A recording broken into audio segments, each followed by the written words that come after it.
പ്രിയപ്പെട്ടവരെ, the truth ചാനലിൻ്റെ ജാഗ്രത സംപ്രേഷണ പരിപാടിയിൽ 28ാം എപ്പിസോഡിലേക്ക് നമ്മൾ പ്രവേശിക്കുകയാണ്.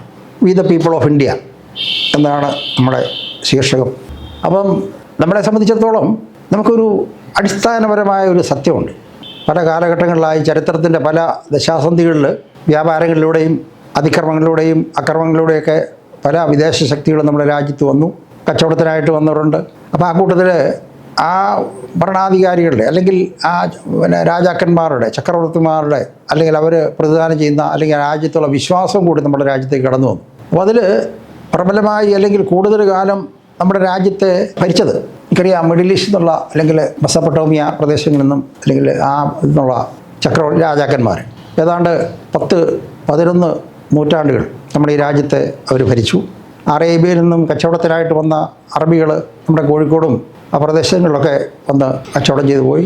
റോമിൽ നിന്ന് ഇറ്റലിയിൽ നിന്നൊക്കെ വന്നിട്ടുള്ള കച്ചവടക്കാരും പോർച്ചുഗൽ, സ്പെയിന്, ഫ്രാൻസ്, ഇംഗ്ലണ്ട് ഇവിടെ നിന്നൊക്കെ നമ്മുടെ സ്വത്ത് തേടി അല്ലെങ്കിൽ സാഹസികരായിട്ടുള്ള യാത്രികർ അന്വേഷണാർത്ഥവും അവരുടെ രാജ്യത്തിൻ്റെ വിസ്തൃതി വർദ്ധിപ്പിക്കുന്നതിനും അതോടൊപ്പം മതം പ്രചരിപ്പിക്കുന്നതിനൊക്കെ ആയിട്ട് നമ്മുടെ നാട്ടിൽ വരികയുണ്ടായി. എല്ലാ രാജ്യത്തും അവർ പോകുന്നുണ്ട്. അപ്പോൾ യുദ്ധങ്ങളുടെയും യുദ്ധങ്ങളുടെയും കയ്യേറ്റങ്ങളുടെയും ഒക്കെ ഒരു ചരിത്രമാണ് മനുഷ്യൻ്റെ ജീവിതം. അപ്പോൾ നമ്മുടെ ഒരു വലിയ പ്രശ്നം, നമ്മുടെ രാജ്യത്ത് ഈ ഏതാണ്ട് നൂറ്റാണ്ടുകൾക്ക് മുമ്പ് ഇവിടെ മുസ്ലിങ്ങളുണ്ടായിരുന്നില്ല, ക്രിസ്ത്യാനികളും ഉണ്ടായിരുന്നില്ല. ഇവിടെ അന്നുണ്ടായിരുന്ന ഏത് മതമാണെന്ന് നമുക്ക് കൃത്യമായിട്ട് പറയാൻ ഒക്കില്ല. ബുദ്ധമതം ഉണ്ടായി, ജൈനമതം ഉണ്ടായി, സിഖ് മതം ഉണ്ടായി. അപ്പോൾ ഈ മതം ഇവിടെ വന്നത് ഈ രാജ്യത്ത് ഉണ്ടായിരുന്ന അന്നത്തെ ജനങ്ങൾ മതം മാറി എന്ന് പറയുമ്പോൾ വിശ്വാസം മാറിയത് ആ വിശ്വാസം മനസ്സിലാക്കിയത് കൊണ്ട് അല്ല. അവർക്കന്ന് ഇന്നത്തെ കണക്ക് വെച്ച് നോക്കുമ്പോൾ അന്ന് വലിയ വിദ്യാഭ്യാസമൊന്നുമില്ല, അക്ഷരാഭ്യാസമില്ല, എഴുത്തും വായനയൊന്നും കാര്യമായിട്ട് അറിയില്ല. ചില പ്രത്യേക സാഹചര്യങ്ങളിൽ ഒരു നോവൽറ്റിക്ക് വേണ്ടിയിട്ട്, ഒരു പുതുമയ്ക്ക് വേണ്ടിയിട്ട് ഒരു പുതിയ ജീവിത രീതി, ഒരു മതം, സംസ്കാരമൊക്കെ അവർ പരീക്ഷിച്ച് നോക്കി.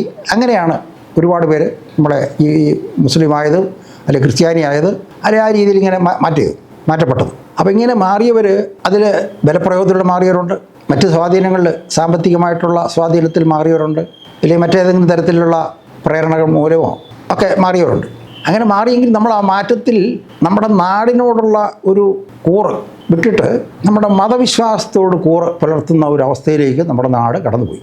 അത് കുറേ വിശ്വാസത്തിൽ അങ്ങനെ കുറച്ച് തീവ്ര ചിന്താഗതിക്കാരായിട്ടുള്ള ആൾക്കാർ അങ്ങനെ കടന്നിട്ടുണ്ട്. അപ്പം അങ്ങനെ ഒന്ന് വന്നു കഴിയുമ്പോൾ അത് സംഘർഷത്തിലേക്ക് നയിച്ചു. നിങ്ങൾക്കറിയാം, നമ്മുടെ പണ്ട് കുറേ കാലങ്ങൾക്ക് മുമ്പ് ചാതുർവർണ്ണ്യം ഇന്ത്യയിൽ നിലനിന്നിരുന്നു. ചാതുർവർണ്ണ്യമൊക്കെ ഇന്ന് ഏറെക്കുറെയൊക്കെ ഇല്ലാതായി. പക്ഷേ എങ്കിലും അത് അതിൻ്റേതായ ചില ബാക്കി പത്രങ്ങൾ, അതിൻ്റെയൊക്കെയുള്ള ചെറിയ അംശങ്ങളൊക്കെ അവിടെ ഇവിടേക്കായിട്ടുണ്ട്. വടക്കേ ഇന്ത്യയിൽ കുറച്ചുണ്ട്. ഇതൊക്കെ ഉണ്ടെങ്കിലും നമ്മളെ സംബന്ധിച്ചിടത്തോളം ഈ നാടല്ലാതെ വേറൊരു നാട് നമുക്കില്ല.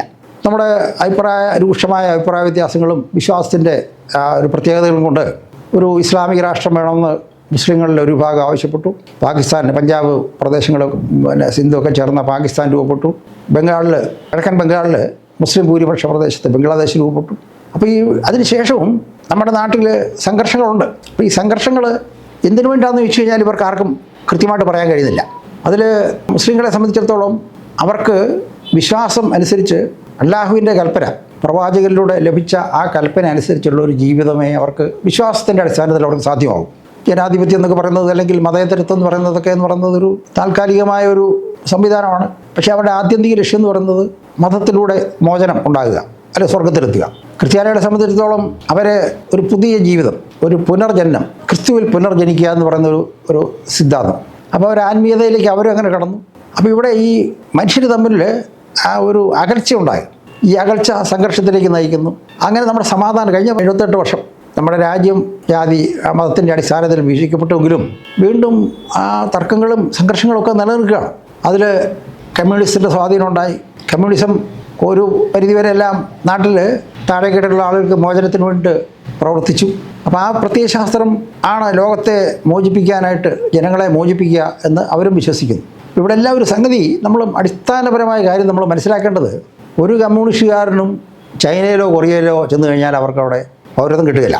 ക്യൂബയിലോ റഷ്യയിലോ വേണമെങ്കിൽ അവിടെ പോകാം, പഠിക്കാനോ അല്ലെങ്കിൽ എന്തെങ്കിലും സന്ദർശനത്തിന് പോകാം എന്നല്ലാണ്ട് പൗരത്വം ലഭിക്കുകയില്ല. പൗരത്വം എന്ന് പറയുന്നത് അവനവൻ ജനിച്ച നാട്ടിൽ ആ ഒരു പ്രക്രിയയിലൂടെ കിട്ടുന്നതാണ്. ക്രിസ്ത്യാനികൾ വിചാരിക്കുക ഞാൻ ഇംഗ്ലണ്ടിലോട്ടോ അമേരിക്കയിലോട്ടോ യൂറോപ്പിലോ ഓസ്ട്രേലിയയിലേക്കോ ജർമ്മനിയിലൊക്കെ പോകാമെന്ന് വിചാരിച്ചാൽ അവിടെ ചെന്ന് ജോലി ചെയ്യാം, അവിടെ ചെന്ന് ജോലി ചെയ്ത് വേണമെങ്കിൽ കുറച്ചാളൊക്കെ നിന്നിട്ട് പോരാം. പക്ഷേ അവിടെ കിട്ടുന്ന ചില പൗരത്വം ചില നിബന്ധനകൾക്ക് വിധേയമാണ്. അവർക്കൊന്നും അധികാരം അവിടെ നിൽക്കാനൊക്കില്ല. അല്ലെങ്കിൽ ആ ഒരു ഇതുമായിട്ട് അവരുടെ ഒരു അവിടെ ആ ഒരു അസ്തിത്വം സ്വത്വബോധം ഒക്കെ വരുമ്പോൾ അവർക്ക് വലിയ സംഘർഷം ഉണ്ടാകും. അവർക്ക് പ്രത്യേക അധികാരമൊന്നും അവിടെ കിട്ടില്ല. ഇവിടെ നമ്മുടെ മുസ്ലിങ്ങൾക്ക് പാകിസ്ഥാനിലോ ബംഗ്ലാദേശിലോ അല്ലെങ്കിൽ ഏതെങ്കിലും ഒരു ഇസ്ലാമിക രാജ്യത്ത് ചെന്നിട്ട് അവിടെ താമസിക്കാം എന്ന് വിചാരിച്ചു കഴിഞ്ഞാൽ അവർ സമ്മതിക്കില്ല. അപ്പോൾ അങ്ങനെ ആ യാഥാർത്ഥ്യം നമ്മൾ ഉൾക്കൊണ്ടുകൊണ്ട്, അപ്പോൾ അതിലൊരു സംഗതി, ഇവിടെ ഇന്ത്യയിലെ ഹിന്ദുക്കളെ സംബന്ധിച്ചിടത്തോളം അവർക്ക് പോകാൻ വേറൊരു രാജ്യമില്ല. ലോകത്താകെയുള്ള ഒരു ഹിന്ദു രാഷ്ട്രം എന്ന് പറയുന്നത് നേപ്പാളാണ്. നേപ്പാളൊക്കെ നമുക്ക് അങ്ങനെ പോകാനൊക്കെ വരും. നമ്മുടെ അയലോക്കത്തെ വീട്ടിൽ പോയി നമുക്ക് താമസിക്കാനൊക്കെ. അപ്പോൾ ഈ ഒരു വലിയ സംഗതി, നമ്മുടെ പൗരത്വം, നമ്മുടെ യൂണിഫോം, സിവിൽ കോഡ്, ഇങ്ങനെയുള്ള ഒരുപാട് കാര്യങ്ങൾ നമ്മുടെ രാജ്യത്തിപ്പം സംഘർഷത്തിൻ്റെ കാരണമായിട്ട് നിൽക്കുന്നുണ്ട്. ഇവിടെ എല്ലാം നമ്മൾ മനസ്സിലാക്കേണ്ടത്, നമ്മൾ തമ്മിലുള്ള അല്ലെങ്കിൽ ജീവിതത്തിൽ ഏതെങ്കിലും വിഭാഗങ്ങൾ തമ്മിലുള്ള അഭിപ്രായ വ്യത്യാസങ്ങൾ നമ്മുടെ രാഷ്ട്രത്തിൻ്റെ സുരക്ഷിതത്തെ ബാധിക്കാൻ പാടില്ല എന്നുള്ള ഒരു ചിന്ത ഉണ്ടായെങ്കിൽ മാത്രമേ നമുക്ക് സമാധാനപരമായിട്ട് ലോകത്ത് ജീവിക്കാനൊക്കെ ഉള്ളൂ. ലോകത്ത് മറ്റേ ഏത് രാജ്യവും സങ്കല്പിച്ച് നോക്കുക, അവിടെ എല്ലാം സംഘർഷമുണ്ട്. അവിടെ ഒന്നും ഇല്ലാത്ത സ്വാതന്ത്ര്യം ഇന്ത്യയിലുണ്ട്. നമുക്ക് ആരെ വേണേൽ, നമ്മുടെ പ്രധാനമന്ത്രിയോ പ്രസിഡന്റിനെയോ ആരെ വേണേൽ നമുക്ക് വിമർശിക്കാം, അഭിപ്രായം പറയാം, പ്രവർത്തിക്കാം, സംഘടിക്കാം. ഇത്രയും വലിയ ഒരു സ്വാതന്ത്ര്യവും ജീവിത സാഹചര്യങ്ങളും മറ്റ് രാജ്യങ്ങളിലൊരിടത്തും എവിടെ ഉണ്ടോ എന്ന് നമ്മളൊക്കെ ഓരോരുത്തരും അന്വേഷിക്കേണ്ടതാണ്. അപ്പോൾ നമ്മുടെ ഈ കിടമത്സരങ്ങളിൽ സംഭവിക്കുക വെച്ച് കഴിഞ്ഞാൽ, നമുക്ക് തീവ്ര ഹിന്ദുത്വ നിലപാടിനോട് എതിർപ്പുള്ളവരുണ്ടാവാം. പക്ഷെ അതിനെ എതിർക്കുമ്പം ഇതിപ്പോൾ രാജ്യത്തോടാകാൻ പാടില്ല. രാജ്യത്തെ ദുർബലപ്പെടുത്തുന്ന രീതിയിലുള്ള എതിർപ്പോ പ്രകടനമോ, അല്ലെങ്കിൽ നമ്മുടെ എതിർ രാഷ്ട്രങ്ങൾക്ക് നമ്മുടെ മേൽ ആധിപത്യം അല്ലെങ്കിൽ എന്തെങ്കിലുമുള്ള സ്വാധീനം അല്ലെങ്കിൽ ഏതെങ്കിലും അവർക്ക് മേൽക്കൈ കിട്ടുന്ന രീതിയിലുള്ള പ്രകടനങ്ങളോ ചെയ്ത് ഉണ്ടായിക്കഴിഞ്ഞാൽ നമ്മൾ നിൽക്കുന്ന നമ്മുടെ അടിസ്ഥാനം ഇല്ലാതാവുകയാണ്. അതേത് രാഷ്ട്രീയ പാർട്ടിയാണേലും ഏത് മതവിഭാഗമാണേലും നമ്മളൊന്ന് മനസ്സിലാക്കേണ്ടത്, ഈ രാജ്യത്ത് ഹിന്ദുക്കൾ ഭൂരിപക്ഷമാണ്. അവർക്ക് അവരുടേതായിട്ടുള്ള ആചാരങ്ങളും അനുഷ്ഠാനങ്ങളും ഒക്കെ ഉണ്ടാവും. അതിനെ നമുക്ക് ചൂണ്ടിക്കാണിക്കാം, ഇന്നത് നമുക്ക് തെറ്റാണ് അല്ലെങ്കിൽ നമ്മുടെ ജീവിതത്തെ ബാധിക്കുന്നു. പക്ഷെ അങ്ങനെ ചൂണ്ടിക്കാണിക്കുമ്പോൾ രാജ്യത്തിനെതിരായിട്ട് മാറുന്ന രീതിയിലേക്ക് പോകുന്നു. അതാണ് നമ്മുടെ പ്രശ്നം. പലപ്പോഴും നമ്മുടെ മതപരമായ ആചാരങ്ങളും അനുഷ്ഠാനങ്ങളും കാഴ്ചപ്പാടുകളൊക്കെ ഒന്ന് മറ്റൊന്നിനെ അല്ലെങ്കിൽ എതിർക്കുകയോ അല്ലെങ്കിൽ നമ്മുടെ പ്രചരണം നടത്തുകയോ ചെയ്യുമ്പോൾ രാജ്യം പ്രധാനമാണ്, രാജ്യം നിലനിന്നാലേ നമുക്ക് ജീവിതം ഉള്ളൂ എന്നുള്ള ഒരു ബോധ്യം നമുക്ക് ഉണ്ടാകേണ്ടതാണ്. അത് വിട്ടില്ലെങ്കിൽ നമുക്ക് മറ്റു രാജ്യത്തെ പോലെ വിഘടനം ഉണ്ടായി, കലാപം ഉണ്ടായി. നമുക്കറിയാമല്ലോ, ജർമ്മനിയൊക്കെ രണ്ടായിട്ട് വിഭജിച്ച് പോയി, യൂറോപ്യൻ രാജ്യങ്ങൾ പലതും ചെതറിപ്പോയി. ഇപ്പോൾ പാകിസ്ഥാൻ തന്നെ ഇപ്പോൾ അവിടെ ആഭ്യന്തര കലാപത്തിൽ പെട്ടുകിടക്കുകയാണ്. ബംഗ്ലാദേശും കലാപമാണ്. ലോകത്തെല്ലാം ഈ കലാപങ്ങളുണ്ടാകുന്ന ഇതിലേക്ക് കാര്യങ്ങൾ നീങ്ങുമ്പോൾ നമുക്ക് ഒന്നിച്ച് നിൽക്കാൻ കഴിയുന്നത്, സുരക്ഷിതമായിട്ട് നിൽക്കാൻ കഴിയുന്നത് നമുക്കൊരു നല്ല ഭരണഘടനയുള്ളതുകൊണ്ടും ജനാധിപത്യവും മതേതരത്വവും നമ്മൾ പുലർത്തുന്നതുകൊണ്ടാണ്. അപ്പോൾ ഈ ഒരു ബോധ്യം ഇത് എല്ലാവരിലും സ്വയം ബോധ്യപ്പെടുത്തുകയും നമ്മളത് അതിലേക്ക് പ്രചരിപ്പിക്കുകയും എന്തെല്ലാം പ്രശ്നങ്ങൾ ഉണ്ടായിക്കഴിഞ്ഞാലും നമുക്ക് ഇതിനുള്ളിൽ പരിഹരിക്കാൻ കഴിയും. അങ്ങനെയാണ് നമ്മൾ ചെയ്യേണ്ടത്. വ്യവസ്ഥാപിത മാർഗങ്ങളിലൂടെ നമ്മുടെ പ്രശ്നങ്ങൾക്ക്, അത് സമുദായമാണേലും മതമാണേലും പ്രശ്നങ്ങൾക്ക് പരിഹാരം ഉണ്ടാക്കാൻ കഴിയുന്ന ഒരു നാടാണ് നമ്മുടേത് എന്നുള്ള ബോധ്യത്തോടുകൂടി എല്ലാവരും പ്രവർത്തിക്കണം എന്നാണ് എനിക്ക് ഇതിനെക്കുറിച്ച് നിങ്ങളോട് പറയാനുള്ളത്. അപ്പോൾ ഈ വക വിഷയങ്ങൾ ഇതിനോട് നമ്മുടെ ജീവിതവുമായിട്ട് ബന്ധപ്പെട്ട we the people of India, നമുക്ക് നമ്മളെക്കുറിച്ച്, നമ്മുടെ ജീവിതത്തെക്കുറിച്ചൊക്കെ നമ്മൾ തന്നെ ചിന്തിച്ച് നമ്മൾ തന്നെ ഡിസൈൻ ചെയ്യണം. അപ്പോൾ ഇനിയുള്ള എപ്പിസോഡുകളിൽ അങ്ങനെയുള്ള കാര്യങ്ങളുമായിട്ട് ഇതാണ്. അതുവരെ അവർക്കും നന്ദി, നമസ്കാരം.